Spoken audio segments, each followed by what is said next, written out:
Easy go.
There's no feeling more intense than starting over.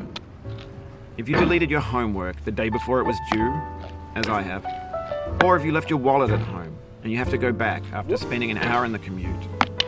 If you won some money at the casino and then put all your winnings on red but it came up black. If you got your best shirt dry cleaned before a wedding and then immediately dropped food on it. If you won an argument with a friend and then later discovered that they just returned to their original view. Starting over is harder than starting up. If you're not ready for that, like if you've already had a bad day, then what you're about to go through might be too much. Feel free to go away and come back. I'll be here. Alright, thanks for coming with me on this trip. I'll understand if you have to take a break at any point. Just find a safe place to stop and quit the game. And don't worry, I'll save your progress, always, even your mistakes. This game is a homage to a free game that came out in 2002, titled Sexy Hiking. The author of that game was Jazuo, a mysterious Czech designer who was known at the time as the father of B games. And B games are rough assemblages of found objects. Designers slap them together very quickly and freely, and they're often too rough and unfriendly to gain much of a following. They're built more for the joy of building them than as polished products.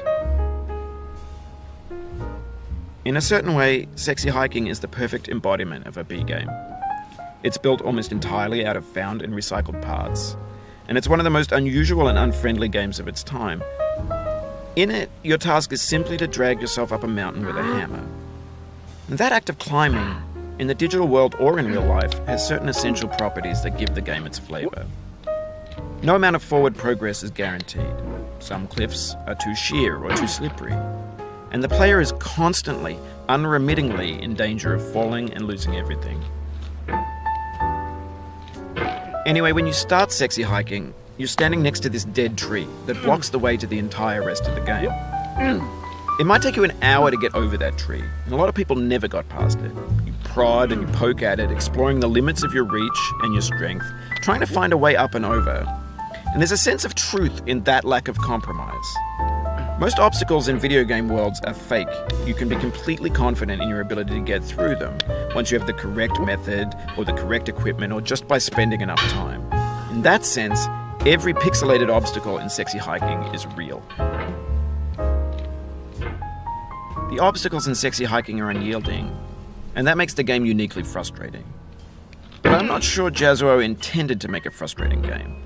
The frustration is just essential to the act of climbing, and it's authentic to the process of building a game about climbing. A funny thing happened to me as I was building this mountain. I'd have an idea for a new obstacle, and I'd build it, test it, and it would usually turn out to be unreasonably hard.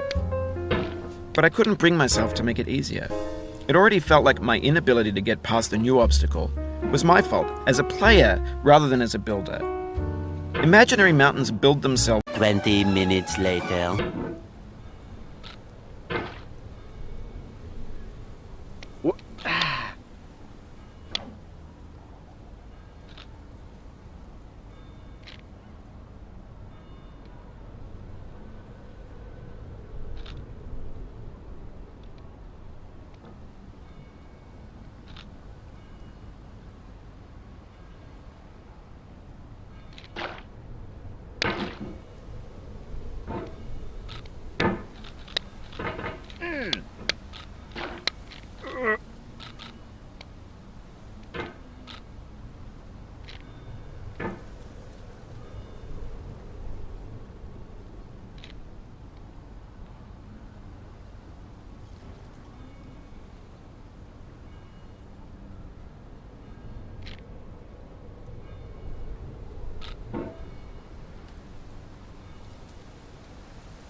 For years now, people have been predicting that games would soon be made out of prefabricated objects, bought in a store and assembled into a world.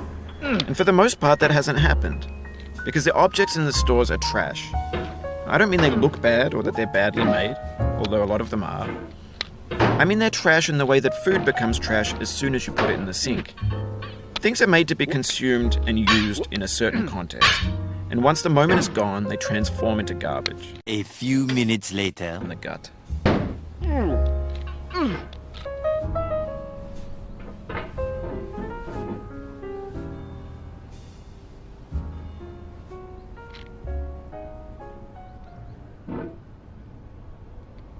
Ugh.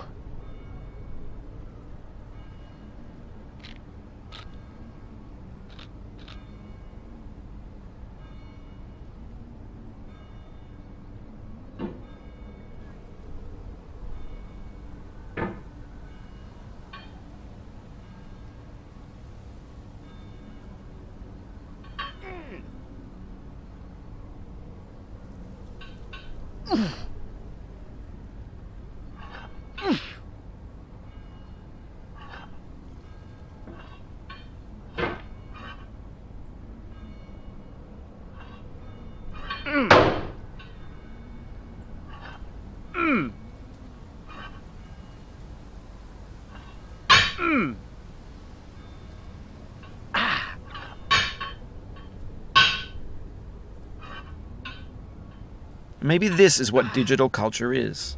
A monstrous mountain of trash, the ash heap of creativity's fountain. A landfill with everything we ever thought of in it. Grand, infinite, and unsorted. Tell me pretty lies, look me in the face. Tell me that you love me, even if it's fake.